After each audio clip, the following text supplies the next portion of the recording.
राजनांदगांव में rail line से प्रभावित किसान कलेक्टर ऑफिस पहुंचे, जहां उन्होंने मुआवजे की रकम बढ़ाए जाने और परिवार के एक सदस्य को नौकरी दिए जाने की मांग की। साथ ही सर्वे को दोबारा किए जाने की भी मांग की। वहीं किसानों का कहना है कि उनकी जमीन अधिकृत होने के बाद उन्हें काफी दिक्कतों का सामना करना पड़ रहा है। साथ ही किसानों का कहना है कि अगर मांगे पूरी नहीं हुई तो वो आंदोलन करने को मजबूर होंगे। जी, ये पूरा मामला 2016-17 जब डोंगरगढ़ से कटघोरा रेल लाइन के सर्वे हुआ था, तब से मामला किसानों के द्वारा उठाया जा रहा है कि किसानों को उचित मुआवजा दिया जाए और टोटल एक परिवार के एक सदस्य को नौकरी दिया जाए। ऐसे करके लगातार किसानों के द्वारा लगातार 5-6 सालों तक के ये किसान मांग कर रहे हैं।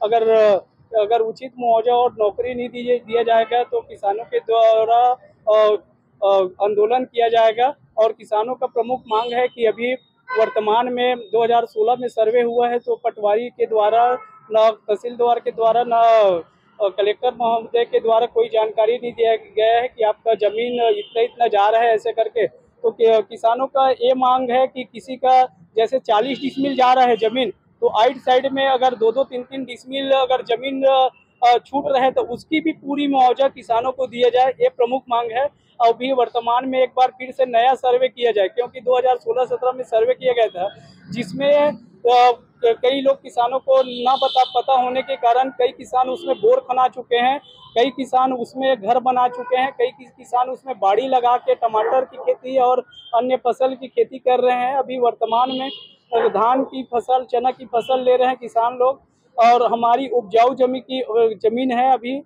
वर्तमान में, जिसकी वर्तमान हिसाब से उचित मुआवजा बनाया जाए और नौकरी दिया जाए। और प्रमुख रूप से अभी वर्तमान में नया सर्वे किया जाए, क्योंकि 2018 से शासन ने रोक लगा के रखा है, तो रजिस्ट्री भी नहीं हो रहा है। तो कई परिवार ऐसे हैं कि उस जमीन का धान बेच नहीं पा रहे हैं, क्योंकि उनके पिताजी का डेथ हो गया है।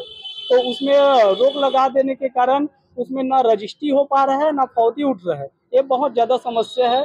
तो किसान, जब सरकार हमारे जमीन को 2018 से लेके रखी है, तो हमारी प्रमुख मांग ये है, सर्वप्रथम सर्वे किया जाए, उचित मुआवजा दिया जाए, उसके बाद नौकरी दिया जाए, फिर जमीन अधिग्रहण किया जाए। अब इसके पहले की आए थे आंदोलन, और हम लोग लगभग कलेक्टर महोदय को ये 50 से 60वां बार ज्ञापन है हमारे पास। पूरा 1 से 2 बैग ज्ञापन भरा पड़ा है। प्रधानमंत्री आदरणीय नरेंद्र मोदी जी को भी एक कॉपी दिया गया है, रेल मंत्री जी को और राष्ट्रपति को। सभी जितने भी विभाग है, नागपुर डिवीजन, बिलासपुर डिवीजन, जितना भी रेलवे के उसमें है, उससे भी हमारे पास है। और जो 2006-7 में वहाँ नौकरी दिया गया है दल्ली राजहरा में, उसके भी राव घाट में, उसकी भी हमारे पास फोटो कॉपी उपलब्ध है। जब 2007 में नौकरी आप दे चुके हो, तो अभी 2018 के हिसाब से अभी वर्तमान में नौकरी दिया जाए। ये प्रमुख मांग है किसानों का, क्योंकि हमारे पास अभी लगभग 500 किसान है लगभग, और 2000 हेक्टेयर से ज़्यादा की जमीन जा रहा है। और मैं सरकार से निवेदन करता हूँ कि जैसे किसी का आधा एकड़ जमीन जा रहा है और आइट साइड में उनका 2-4 डिसमिल जमीन बच रहा है, तो उनकी भी पूरी मुआवजा दिया जाए, क्योंकि छोटी टुकड़े किसान जमीन का हिस्सा क्या रखेंगे। इसीलिए उसके पूरा मुआवजा किसानों को मिलना चाहिए। ये हमारा। डोंगरगढ़ से कुछ किसान लोग आए हैं जो कलेक्टर सर के नाम से एक ज्ञापन दिए हैं, और उसमें भू अर्जन से संबंधित उन्होंने कुछ आपत्तियां दर्ज की है। उनका मांग है कि जो पूर्व में भू अर्जन से संबंधित जो आकलन किए गए थे, उसमें संशोधन किया जाए, वर्तमान समय के अनुसार आकलन करके उनको मुआवजा दिया जाए। और दूसरा उनका मांग है कि उनके परिवार के किसी एक सदस्य को नौकरी दिया जाए। और इस संबंध में उन्होंने ये ज्ञापन दिया है, जिसको मैं अभी कलेक्टर सर के समक्ष रखूंगी, और सर का जैसा आदेश होगा वो कार्रवाई किया जाएगा।